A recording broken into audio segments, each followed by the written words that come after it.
யார் இந்த துர்வாச முனிவர்? அவர் எத்தனை காலம் வாழ்ந்தார்? எப்பொழுது இறந்தார்?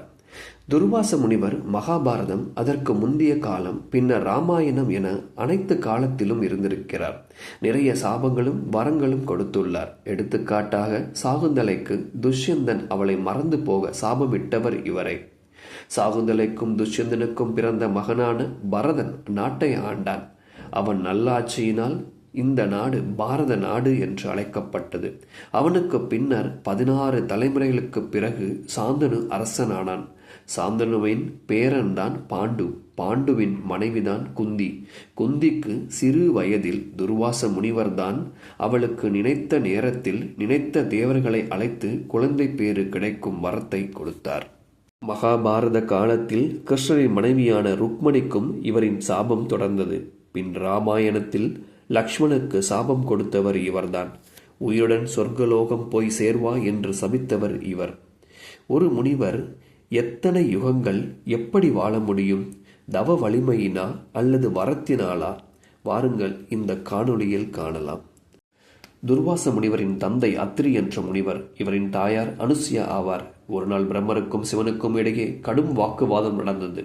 இதனால் சிவன் மிகுந்த கோபம் கொண்டார். கோபத்தின் உச்சத்தில் அவரின் உடலிலிருந்து வியர்வை துளிகள் உண்டாகின. இந்த வியர்வை துளிகள் இன்னும் அதிகமானால் அது இந்த பிரபஞ்சத்தை அழிக்கும் என கருதி சிவன் அவற்றை ஒன்று திரட்டி அனுசுயாவின் கர்ப்பத்தில் வைத்தார். காரணம், முன்பு ஒரு சமயத்தில் மாறு வேடத்தில் இருந்த சிவனை அறியாமல் இந்திரன் தனது வஜ்ராயத்தால் தாக்கினார். சிவன் மிகுந்த கோபம் கொண்டதால் அவரின் உடலில் வியர்வை துளிகள் எழுந்தன. இதனால் வஜ்ராயுதம் அழிந்தது. பின் சிவனை அடையாளம் கண்ட இந்திரன் மன்னிப்பு கோரினார்.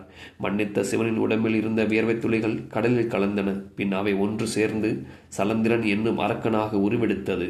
அவனை அழிக்க விஷ்ணு அவனுடன் 2000 ஆண்டுகள் போரிட்டார். ஆனால் கொல்ல இயலவில்லை. எனவே சிவனோ சக்கரம் போன்ற ஆயுதத்தை உருவாக்கி அதை அவன் தலையில் வைத்து அவனை 2ஆக பிளந்தார். பின்னர் இந்த சக்கரத்தை விஷ்ணுவுக்கு பரிசாக கொடுத்தார். அதுவே சுதர்சன சக்கரம் ஆகும். இதேபோல் அசுரர் யாரும் உருவாகக்கூடாது என்று எண்ணி அனுசுயாவின் கர்ப்பத்தில் வைக்க அது துர்வாச முனிவராக பிறந்தார். இருப்பினும் கோபம் என்பது அவரின் இயற்கையாகவே இருந்தது. ஏன் அனுசுயாவின் கர்ப்பத்தில் வைத்தார் தெரியுமா? முன்பொரு காலத்தில் அனுசுயாவின் பக்தியை காண மும்மூர்த்திகளும் அவளின் ஆசிரமத்தில் முனிவர்கள் போல் வேடமிட்டு வந்து உணவு கேட்டனர். அவளும் வீட்டிற்கு அழைத்து உணவு பரிமாற போன பொழுது ஆடையின்றி எங்களுக்கு உணவு பரிமாற வேண்டும் என்று கேட்டார்கள். தனது தவ வலிமையால் வந்திருப்பவர்கள் மும்மூர்த்திகள் என அறிந்த அனுசுயா அவர்களை கை குழந்தைகளாக மாற்றி ஆடையின்றியே உணவு பரிமாறினார். பின்னர் அந்த குழந்தைகளை தனது குழந்தைகளாகவே எண்ணி வளர்க்க ஆரம்பித்தாள்.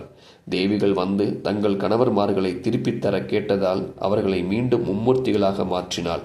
பின்னர் அவர்களின் அம்சத்தில் தனக்கு குழந்தைகள் வேண்டும் என கேட்க அவளுக்கு 3 ஆண் பிள்ளைகளும் 3 தேவியர்கள் அம்சத்தில் ஒரு பெண்ணும் பிறந்தனர். அந்த ஆண் பிள்ளைகளில் ஒருவர்தான் துர்வாச முனிவர்.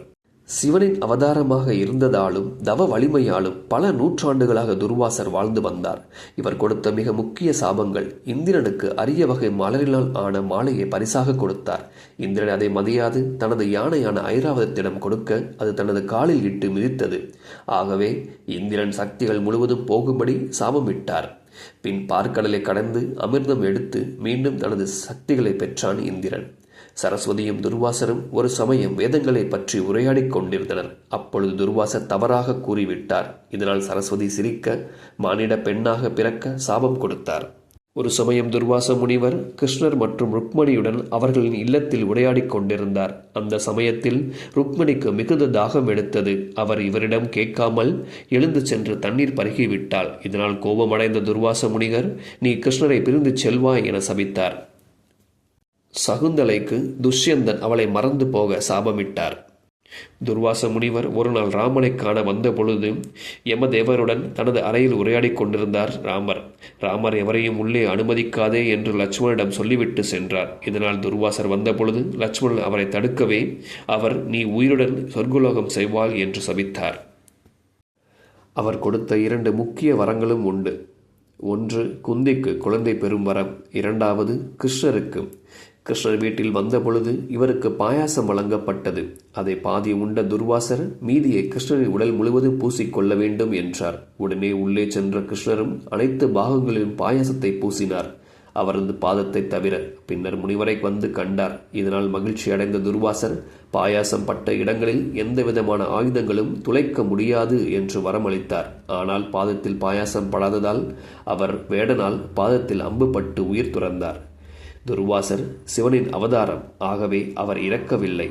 சிவனின் எந்த அவதாரமும் மண்ணிலிருந்து விடுபட்டு மேலோகம் செல்லவில்லை.